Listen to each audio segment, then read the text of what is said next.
હાય, શું તમે જાણો છો કે માર્ચ 31, 2022 સુધી મ્યુચ્યુઅલ ફંડ ઇન્ડસ્ટ્રીનું એસેટ અંડર મેનેજમેન્ટ એટલે AUM 37.57 લાખ કરોડ રૂપિયા હતું. આ સિવાય ઇન્ડિયામાં લગભગ 13 કરોડ મ્યુચ્યુઅલ ફંડ એકાઉન્ટ્સ છે. એટલું જ નહીં, પણ ઇન્ડિયામાં આજની તારીખમાં 44 એસેટ મેનેજમેન્ટ કંપનીઝ એટલે AMCs છે, જે લગભગ 2500 મ્યુચ્યુઅલ ફંડ સ્કીમ્સ વેચે છે. પણ ઇન્વેસ્ટર્સ માટે મોટું ચેલેન્જ છે કે આ સ્કીમ્સમાંથી એક કે મલ્ટિપલ સ્કીમ્સ કેવી રીતે ચૂઝ કરવી. આટલી બધી સ્કીમ્સ હોવાના કારણે ઇન્વેસ્ટર્સ કન્ફ્યુઝ થઈ જાય છે કે એમના માટે બેસ્ટ સ્કીમ કઈ છે અને એક સ્કીમમાં ઇન્વેસ્ટ કરવું કે વધારેમાં. આજના વિડીયોમાં અમે આપની આ જ પ્રોબ્લેમને સોલ્વ કરવાની ટ્રાય કરીશું. અમે તમને જણાવીશું કે એક સોલિડ, એક મજબૂત મ્યુચ્યુઅલ ફંડ પોર્ટફોલિયો કેવી રીતે બિલ્ડ કરવું. તો આવો આજનો વિડીયો શરૂ કરીએ.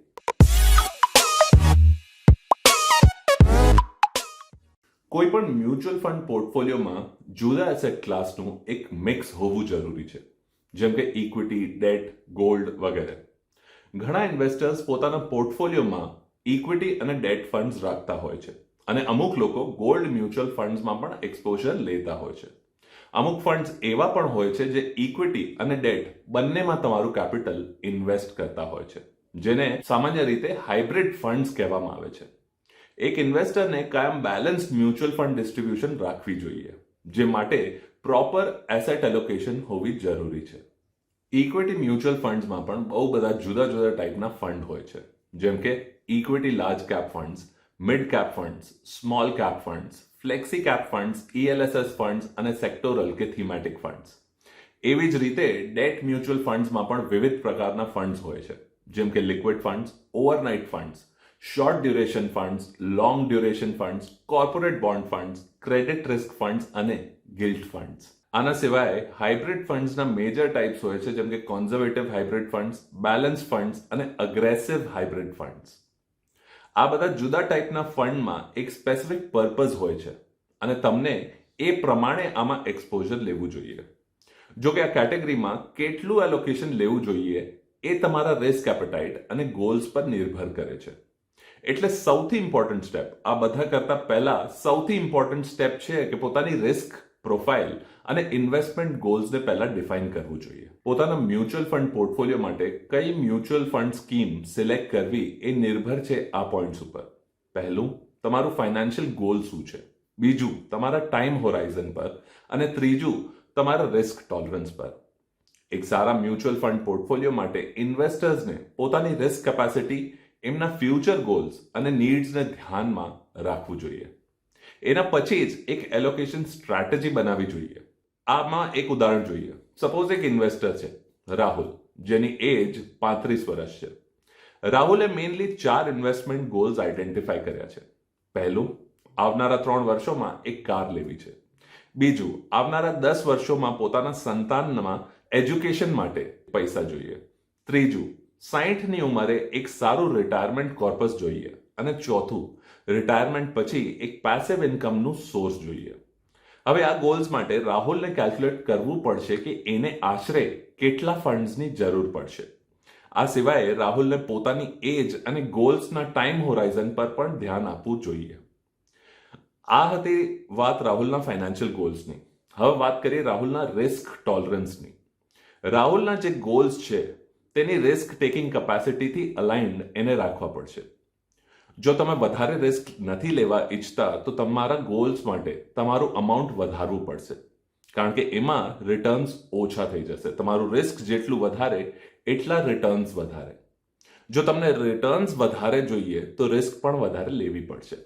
સરળ રીતે સમજીએ તો રાહુલને સૌથી પહેલા બધા જ ગોલ્સને લિસ્ટ ડાઉન કરી એમાં ટાઈમ ડ્યુરેશન અને અમાઉન્ટ પણ ડિફાઇન કરવું પડશે.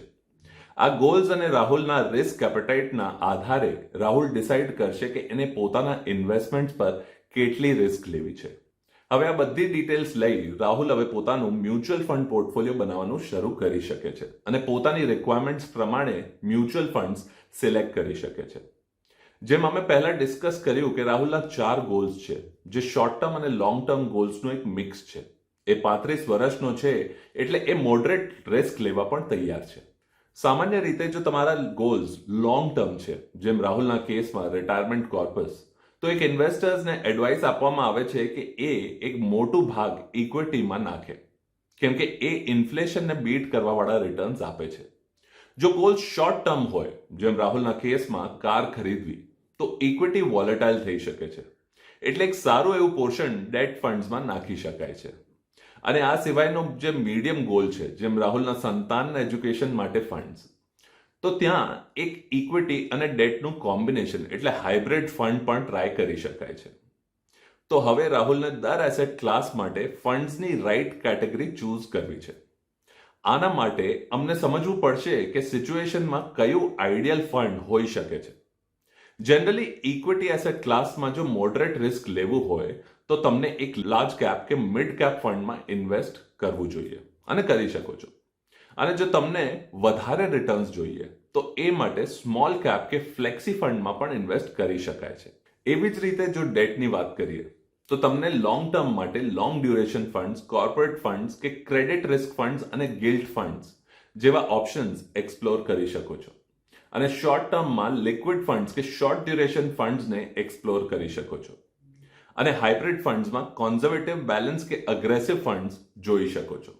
આ બધું જ તમારા રિસ્ક એપેટાઇટ પર નિર્ભર છે. કોન્ઝર્વેટિવ હાઇબ્રિડ ફંડ્સમાં મેજોરિટી પોર્શન ડેટમાં ઇન્વેસ્ટેડ હોય છે અને અગ્રેસિવના કેસમાં મેજોરિટી કેપિટલ ઇક્વિટીમાં ઇન્વેસ્ટેડ હોય છે, એટલે જ એને અગ્રેસિવ કે કોન્ઝર્વેટિવ કહેવામાં આવે છે.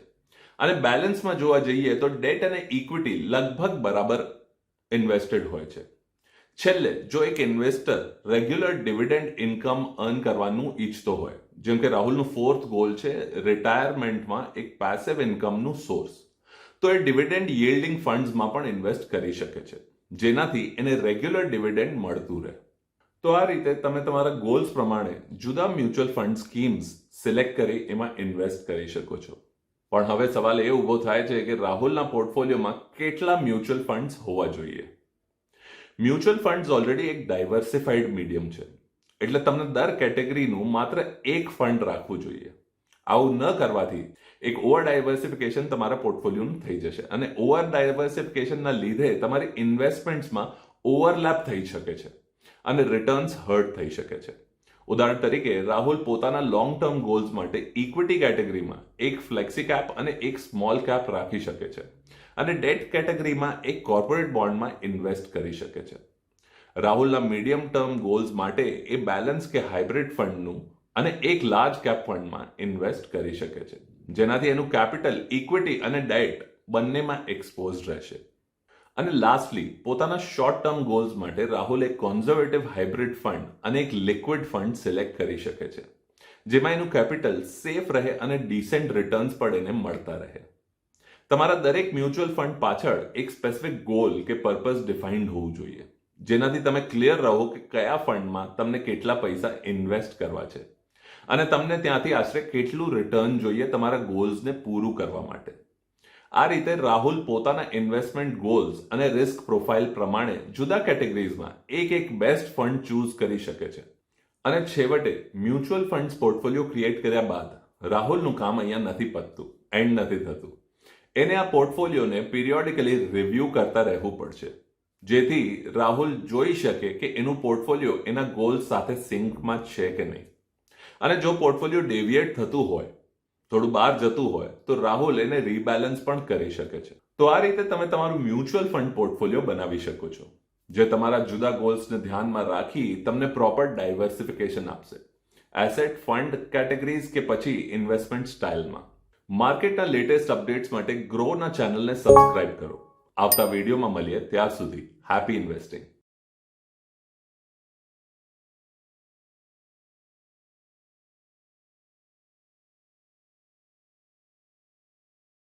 Investment in securities market are subject to market risks. Read all the related documents carefully before investing. Please read the risk disclosure documents carefully before investing in equity shares, derivatives, mutual fund, and or other instruments traded on the stock exchanges.